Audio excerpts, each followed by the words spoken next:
All right, so we are going to go ahead and jump in here to Chapter 8. I hope everything went well with the midterm. If you haven't yet started on homework number 1, I would encourage you to do that as soon as you possibly can. Don't want to wait till the last minute on some of those bigger assignments, especially where it's graded on how well it functions. So if you haven't started on that, it'd be a good idea to do that.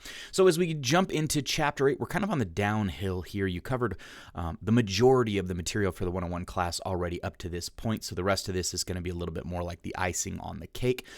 This particular module should be a little bit of a break because there's not as much content to cover, but we still have some stuff that we need to get done before the end of the course. So let's go ahead and jump on in here to Chapter 8. So in Chapter 8, we're going to be covering just basic string operations, so basically more about strings. So we've talked a little bit about strings and what they are, essentially a list of characters. Okay, so we're going to talk a little bit more about the string object, some string methods. We're going to be talking about string slicing, testing, searching, manipulating, all sorts of things like that. And then, of course, using the indexing functionality to be able to manipulate and search and do different things on strings. We want to make sure that you're as good at string manipulation and searching and analysis and testing and as you possibly can, because in Python, strings are one of the most essential elements of the computing process. All right, so a lot of this initial stuff should be review, but we want to make sure that we cover these foundations here. So in terms of basic string operations, many types of programs perform operations on strings. So again, a string, if we're make sure that we're all on the same page here, a string is nothing more than a string of characters, okay? So it's like the word rose or the word jump, right? Jump is just a string of JUMP, or the word Adam. It's a string of ADAM. Those characters then are referenced to ASCII values, okay? So way back at the beginning of the course, we talked about ASCII, and there's other encoding values like UTF-8, UTF-16. In general, we use ASCII. Those reference basically integer numbers that can be used in a lookup ASCII table to represent them as characters. So again, if we remember, we would have an integer number that could be converted into a character, and then that character can be put together into a list, and then that list can be represented as a string. So in Python, strings are objects, okay? So that means that we can use dot notation to access sub-methods, okay? So the cool thing about Python is it enables us to do more with strings than just having a sort of memory congruent list. Instead, we have all kinds of other stuff, okay? So in Python, a lot of tools for examining strings exist inside of the string itself. Okay, so again, strings are sequences. So many of the tools that work with sequences work with strings. So we talked about lists and how lists are sequences. So if you're familiar with lists and you did a lot of the work with lists that we covered in that chapter, you should be a little bit more familiar with how we're going to work with strings. So it'd be helpful if lists make sense to you to sort of consider strings as nothing more than a list. Okay, so don't be sort of mystified by the string. It's just a list, essentially. So because it's a list, if we remember what lists are, we can actually access individual elements inside of a list. We can index them by in several different ways. I mean, if we want to go directly to them, we can access them by index. If we want to go ahead and iterate through the entire list, we can access them through search. So it's really kind of cool what we can do. We can use a for loop, we can use a while loop, we can use range. We have all kinds of different stuff that we could do with that. So again, if we want to use a for loop to access individual characters, it's a very, very, very simple for loop. So just like in a list, it's for, the character in string. And again, this right here is the target variable, so it doesn't have to be character. You could call it for X, for Y, for char, for ch, whatever that might be. It's important that you remember this is just a target variable, okay? And then the string here is the string name, okay? So if I get user input and I ask them to enter their first name, okay? And I call the variable first name, that means I'm going to do for character in first name, or I could do for letter in first name. Okay, and I'm going to cover this when I move into the PyCharm IDE. We're going to kind of iterate through this kind of stuff. So again, when we consider a string, and I can actually just use this as a string, if the string is string, right, then for character in string would first produce S into character, and then if we did a print character, it would print S, then it would print T, then it would print R, then it would print I, then it would print N, then it would print G, and then it would complete. Okay, and you will see that when we move into PyCharm. So again, this is useful when you need to iterate through the whole string. Like if we're trying to figure out whether a string is a palindrome, right?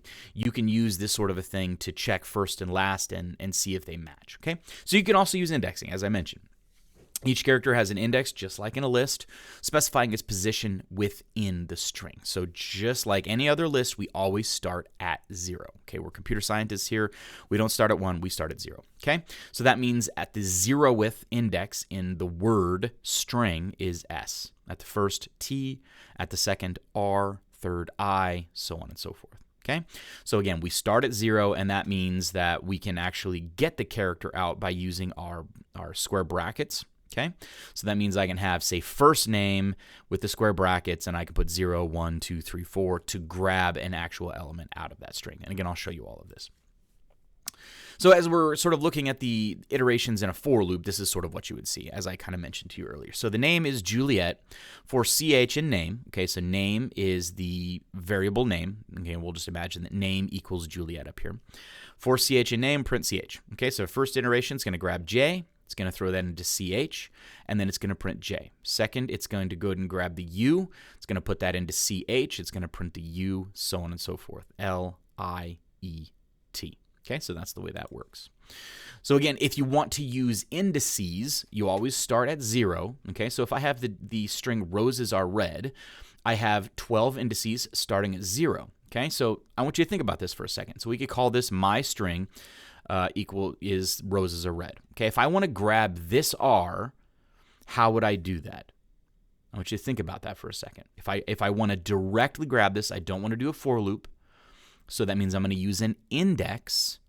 How do I want to do that? And we saw that right here, right? I can use a square bracket, and I can go in and grab that. Okay, so essentially what that would be is my string, square bracket, 10. Okay, if I did print my stream, square bracket 10, I'm going to go ahead and get that R out of there. Okay, so we can actually iterate through those as well in terms of indices. So we can get, different elements out of here. Okay.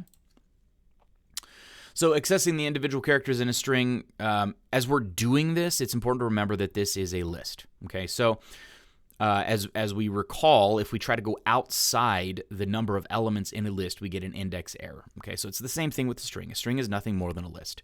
So if you try to go, like for instance, on this particular string, if you try to grab the 13th element, you're going to get an index error. If you try to grab the 14th element, you're going to grab an index error. Okay. Now, again, you can also use the length function. So the length of this particular string right here, the length is going to be 13. Okay. So you don't want to try to go grab len my string, right? Because if you do len my string, you're actually going to get 13. So you have to always remember that the length of a list in terms of indices is n minus 1. Okay. So again, because it's a list, we're going to get an index error if we go too far. We can use the length function, this len string function, to get the length of a string. So you can actually keep loops from iterating too far or whatever. Obviously, if you use a for loop, you're definitely not going to iterate over it too far, but a lot of times it's really useful to be able to grab that length. So let's go ahead and mess around with these strings here a little bit, just with the indexing and the for looping and all that kind of stuff, because it's a pretty simple situation. All right, so I've created a I've created a new project here, so we're going to go ahead and create just a little Python file here that we can mess around with. So let's just call this chapter 8.py. Okay. So in just messing around with this, just to make sure that we're all sort of doing the same thing, we're always going to use a conditionally executed main method, right? If I can spell that correctly. All right, and then I'm going to make sure that I define my main. All right, we're going to do a pass here, and then we are going to run. Make sure everything is working. Yep, everything looks good. Everything is ready to go. Okay, so messing around with some of these string ideas. So if we think about a string as nothing more than a list, that means that we can iterate it with a for loop, and we can use indexing functionality. So let's go ahead and just make a string. We'll call it name, okay? And then I'll just go ahead and add my full name, okay? So if we just do a simple print function, we can see we have a string here, okay? Printed Adam Spanier. All right, so let's just say we want to actually be able to iterate through that. So I can actually use this for character idea, if I can spell it. The reason why I'm a computer scientist is because I'm horrible at spelling. So here we go. For character in name. Now, if I go ahead and print that target variable, you're going to notice, okay, so anytime I invoke the print function, I'm going to get a new line after it. So you should be able to kind of imagine what is going to happen when I print this thing out. It's just going to print everything out from top to bottom. It's going to print A, jump to the next line, print D, go to the next line, to the next line, to the next line. So let's go ahead and run this and see what we get. And there we go. That's exactly what we were anticipating. ADAM space SPANIER. Okay, so I can actually just for loop through that. And then if I want at this situation, I can also do something like if, character equals A. Let's do something like that. We can go ahead and just print found A, right? So we could do conditionally executed statements as well. See, we found the A. Okay, so if I want to go ahead and search a string for a given string, so there's several little a's, right? So let's see if we can't search this string for little a's. And there we go. Found a little a, right? So what I can also do is I can actually do like a search for, right? And I can call the input function to search. Okay, so I can just enter that, and then I can actually compare that right here to search for. Okay, so I just have Adam Spanier here, so I can enter a char to search, and then we should be able to see found. Let's go ahead and just add search for. Okay, let's see if this works. I have no idea. I'm not going to think about it too hard. We're just going to run it and see what happens. Okay, so let's go ahead and search for that little a. Okay, there we go. We found the a's. You see that? So let's run it again, and this time let's look for n. How about that? There's an n. Boom, we found an n. Okay, let's do it again. Let's look for an I, and there we go. We found an I. Okay, so very, very, very simply, I can actually search strings for specific characters and specific elements. Now, we're also going to find that we can search strings for substrings, but we're not quite there yet. But this is what is useful here.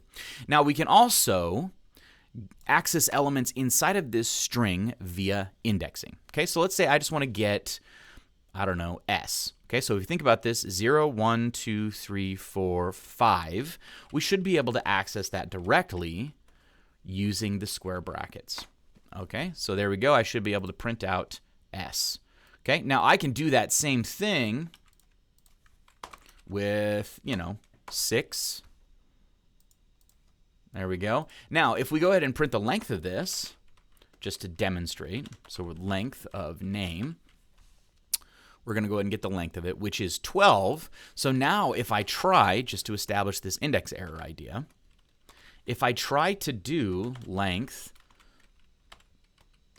of name, you should know what's going to happen, right? Okay, I want you to take a quick guess. That's right. You're going to get an index error, right? Because in order to get that last one, I have to subtract 1. Okay, there you go. And there's the R. Okay, so we can use the for loop to access everything. We can index everything. We can also jump in with the length function, and then we can also demonstrate that we get that index error. It's just a list. All right, so we're going to take a little break here. We're going to jump on the other side to string concatenation and just keep moving forward.